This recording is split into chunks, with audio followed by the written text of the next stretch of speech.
yemwe ndyaga no mugafungo kuva ngo agiye mu bakobwa twabyumvishe gutyo dukubitwa n'inguba dushaka urupfu yapfuye turarura nazi ko ari umunyamahoro gusa kuri kw'Imana ya uriya mwana yatubabaje nigendere mwana mwakire ndaho bose pe by'ukuri twasanze yarapfiriye mu nzu bavuga ko abaturanyi baheruka kumubona ku isabato.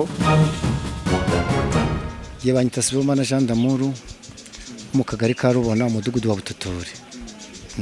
Hano rero barana kurisha mu kuvuga ayo makuru nayaje. Na makuru y'umuntu twabuze umukozi wakoraga mu bino bya Wasaki arorova natwe twazitse mu gitondo dusanga ayo makuru arahari ntabwo tuzi ibintu niyo mpamvu twazindusanga ngo tumenye natwe aya makuru neza. Mundi mwumvaga ko byagenze ute? Kubimenya natwe ntabwo tubizi kuko nibarakora igenzura twumvishe ko umuntu yapfuye gusa nkuko namwe muhageze mukabibona ariko mu bigaragara turindiye amakuru yimbitse neza tubakesha tuyakesha ribu. Byatubera urujijo akari mpamvu mbabwira ngo hariya hantu ni ibintu bikomeye cyane kumva umuntu wari umaze iminsi 5 akumva ngo yapfiriye mu nzu ni ibintu bikomeye cyane ntituzi urupfu yapfuye ntabwo turuzi mu by'ukuri natwe byatubera urujijo akari mpamvu natwe dutekereza ko ribu yakora igenzura ryabo tukamenya icyamusho ko umuntu yakundwaga cyane yarakunzwe hano mu Gasiza yarameze neza yabanaga n'abana n'abasaza ni umuntu wari ukunzwe cyane witonda cyane turamuzi twamukundira kwitonda cyane cyane yagera mu kazi ke yakagaragaramo nk'inyangamugayo. Niyo mpamvu yitwaga padiri kuko nta magambo menshi yagiraga yari umuntu mwiza cyane mbese umuntu nawe watangiraho urugero. Hari n'abavuga yuko ngo bitewe n'ukuntu yari inyangamugayo mu kazi bashaka kwaheza akagambane kabo bakorana. Ibyo byo ntitwabifataho amakuru cyane kuko ribu niko kazishinzwe niyo mpamvu tuvuga ngo ribu igenda ikurikira igenzura itubwire buryo ki twakwifata turamo twumvishe ko ari akagambane twababara cyane akari uburwayi busanzwe bwo kumva ko wari wese aremewe kuzapfa ariko mu by'ukuri aba yari akagambane twababara cyane.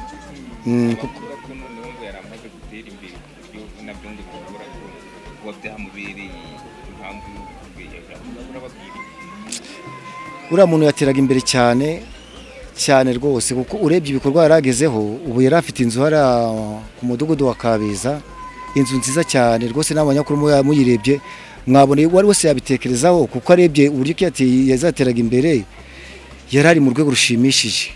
Ibyo rero nabyo wari wese yabigiraho commentaire atekeza ati uriya muntu we yabagambaniwe wenda kuko yateraga imbere ariko twebwe nk'abantu twe dutekereza ko ubugenzuzi bwari bugomba gukora ari ubwo twagombye kugenderaho kuko bo bafite ibikoresho bagomba kureba akamenya icyo umuntu yazize. Ari navuga ko yababaje cyane birumvikana wa muntu nawe atababaza kuko ni umuntu wabanaga n'abantu bose amahoro yabageze ku muntu wagiye gukororova hari abantu bavuga nabi wakabacururutsa bite niki bese we yarari umuntu usobanutse uzi ibintu siniyo mpamvu bamwise byazina rye ryagendanye n'iki bikorwa bye kuba ari padiri. Ku padiri rero nawe wumva umuntu w'umupadiri umuntu witonda cyane.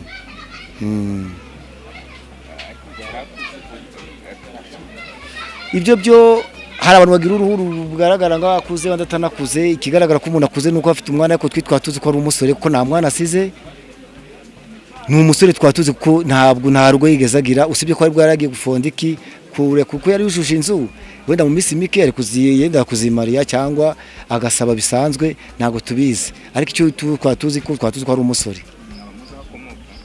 Shangiye mubonye gutyo mukozi w'Imana ibyo ntacyo tubizeho twamubonye gutyo tumufata nk'umuntu mbese kandi amaze n'igihe ntabwo tuzi aho akomoka ngo nihe geranije imyaka y'abana nka 10 izamuka hejuru irarenga twarabanye cyane ntari birye niyo mpamvu wumvisha agahinda niyo mpamvu babonye abantu benshi hano bababajwe n'urupfu yapfuye. Urupfu rw'uyu muvandimwe ubundi bamwita Nshimiyimana Siridiyo twarumenya muri iki gitondo ntabwo twarabimenye nta makuru mbese twari dufite nanjye nayabwiwe n'umuntu dukorana mu kazi bakimara kumuhamagara ko umuvandimwe yapfuye niwe wampaye amakuru nanjye mpita wari usanzwe umuzi yego nari sanzwe muzi none nimba wari usanzwe umuzi mwaba mwaravuganaga cyangwa se byari cyangwa se aheruka kugaragara byari duherukana mu cyumweru gishize nibwo muheruka ngewe twavuganaga yari umuturanyi aho ari kubaka inzu yenda kwimukiramo turaturanye muheruka rero ari kuvuga ko agiye gukomeza gusubukura ibikorwa bye kuko hano bari bagiye kubimura akareba ukuntu yakwimukira mu vuba ubwo ni ukuvuga ngo duherukana mu cyumweru gitaha mu cyumweru gishize nako kuva icyo gihe ntabwo twongeye kumubona muri iki gitondo nibwo twumvise amakuru ko bamusanze mu nzu ngo yapfuye aho ngaho yaragiye kwimukira ni hehe ni mu mudugudu wa Kabiza uhana imbibi n'uyu mudugudu turimo hano hirya gatoya ntabwo navuga ngo twaramubuze kuko nta wigeze ngiye ubwe duherukana ntabwo nigeze yambwiye ko agiye kuzana bukeye bwaho ko azazana abafundi bagakomeza bakubaka nanjye ubwo nagiye nkomeza kujya mu kazi sinamenye uko byarangiye ntabwo twongeye kumubona nk'umuntu mwari musanzwe muzuranye haba hari nk'indwara mwari musanzwe muzi ko arwara wenda idasanzwe ishobora gufata umuntu oya nta ndwara iyo ari yo yose yari afite kuko n'igihe duherukana ntaho yumvaga ntaho yaribwaga ntaho yaribwaga rwose nta kibazo icyo ari cyo cyose yari afite cy'ubuzima none mukurikire wenda uko mwamenye n'urupfu rwe mubona nk'ikintu mwumva mwakeka cyaba yaba yazize cyaba ari nk'iki aho ntabwo navuga ngo twakeka iki n'iki ahubwo inzego zishinzwe iperereza zo ziragenda zikora iperereza gira ngo bakwiye kujyana kwa muganga bagakora autopsy nibwo iyo yonyine ishobora kwemeza ngo uyu muntu yishwe n'iki kuko nta mutwe yatakaga ntaho yaribwaga nta kibazo icyo ari cyo cyose yari afite rero ntabwo njye navuga ngo yishwe n'iki n'iki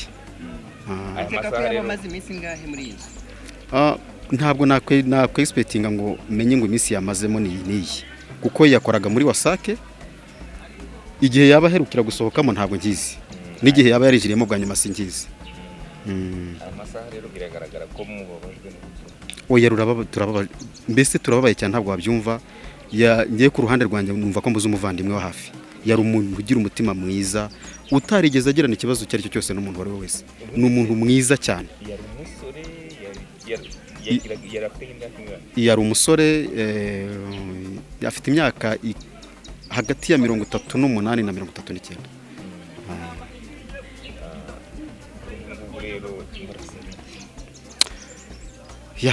ni ugusaba nyine leta inzego zibishinzwe nabonye hano hari inzego RIB hari polisi ni ukumufata umurambo bakawujyana kwa muganga bagapima kandi byaba byiza hakamenyekana icyaba cyamuhitanye icyaba cyaramwishe kugira ngo wenda abantu bave mu gihirahiro. Yari umuvandimwe wacu nyine nabyumvise ngiye muri Kongo mpita ndi kubyihorera ndagaruka ariko nyine birababaje twaramukundaga ko nyine yari umuturanyi wacu niwe waguze mu rugo isi yari nka musaza wanjye nta kibazo twigeze tugirana bagiraga ikibazo ukamubwira akagufasha mu bushobozi bwe yakundaga akazi mbese sinzi ukuntu nabivuga ni agahinda yego yari agiye no kuyimukiramo mu minsi mike kuko yari amaze gushyiramo na sima nta kwezi kwari gushyira atayigiyemo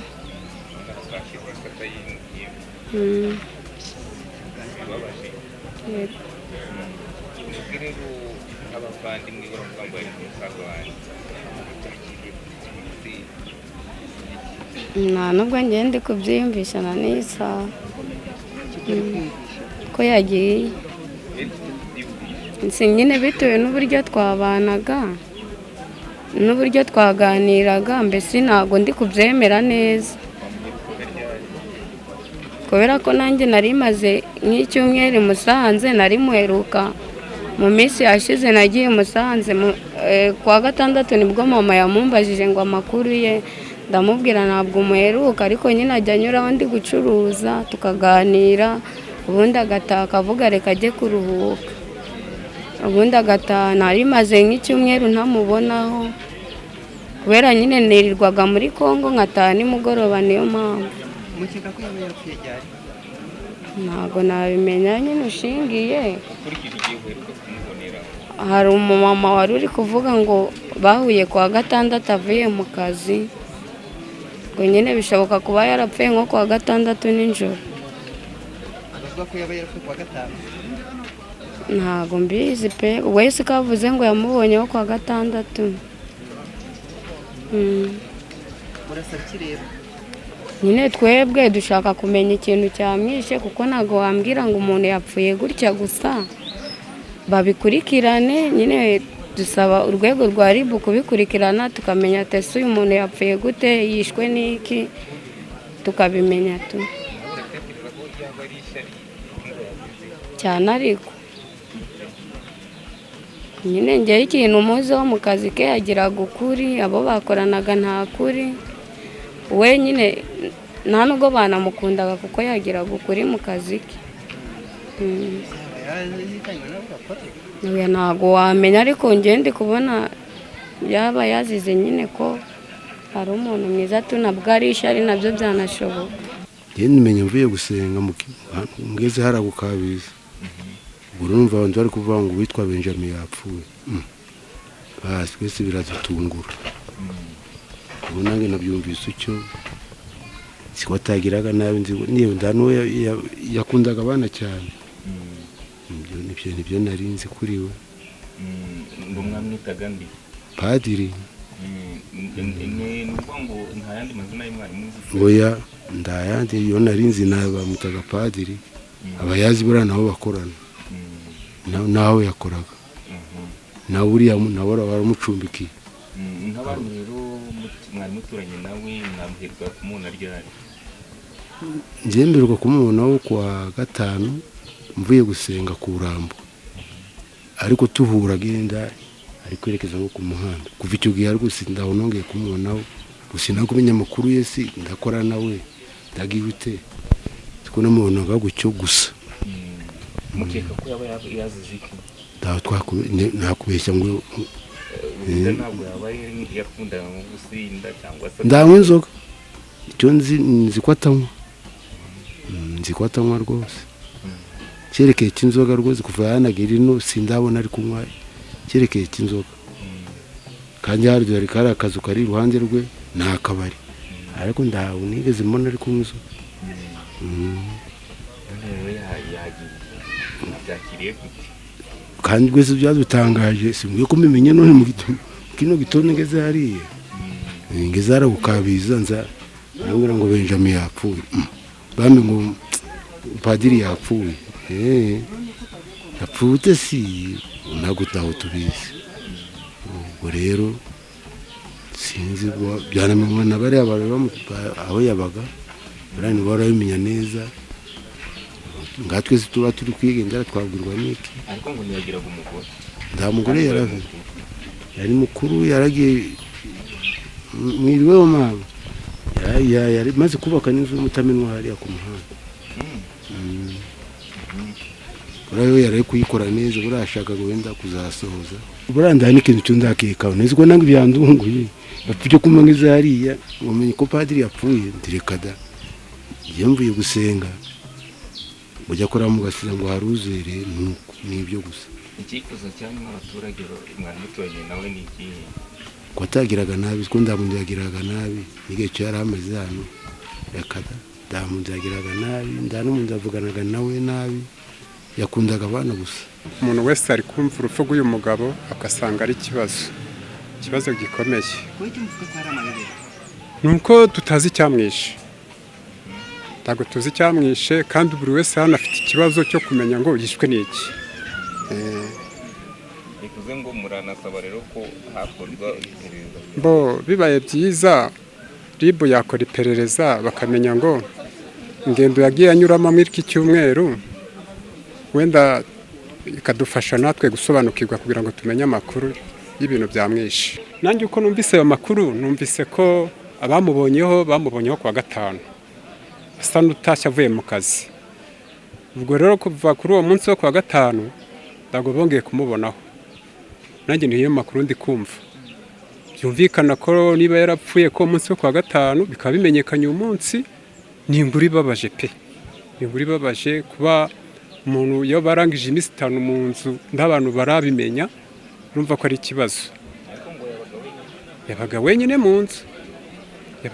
mu nzu ariko uko byagenda kose hano hari hatuye abantu benshi ubwo ni ukuvuga ngo yiranzuye yabagamo yenyine yikingiranagamo birumvikana nta muntu yabanaganamo nawe byumvikana ko ari byo byabaye urujijo kumenya ko yatashye cyangwa ko atatashye bityo rero uyu munsi niho babigizeho amatsiko yo gufungura nibwo guhita kubamenya ko yapfuye ndumva kubana n'abantu neza byo yabanaga n'abantu neza cyane nta muntu n'umwe yerera abwira nabi cyane cyane ko aho tumuzi cyane ni ukuza mu ngo zacu aje kurorova tukamubwira ibibazo byacu kuri za rubine zacu akadusobanurira ibisabwa ndumva nda n'ikindi kintu kibi twigeze tumwumva na kimwe yari umuturanyi mwiza cyane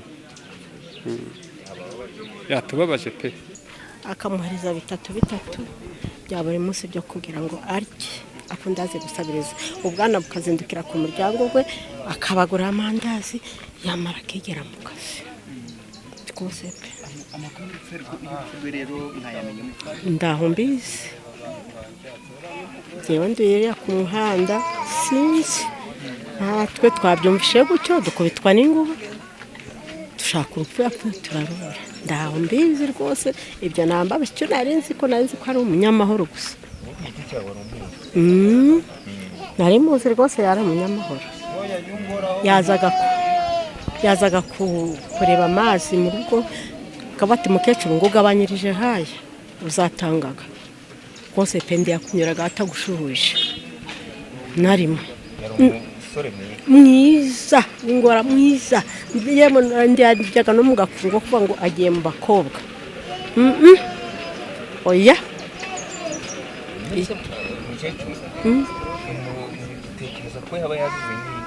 ndaho mbizi ibyo nabamba beshye njyewe ndurira ku muhanda nabamba beshye rwose kuko ndaho nduye hano hafi hamwe nabo gendera kukabiza ku muhanda enda nari mbazi tumuzi mu kuba yarari ingenzi twari tumuzi ubunyangamugayo ariko ibindi ndaho nari nzi wabo rwose n'abaturage bose akabana n'abamahoro ndakibazo ni ukuri ndakibazo ndaco nari muzi ariko ngewe ni ukuri kw'Imana ya uriya mwana yatubabaje nigendere mwana mwakire ndaho bose pe yayujuje inzu yayujuje inzu ariko ndakindake narimo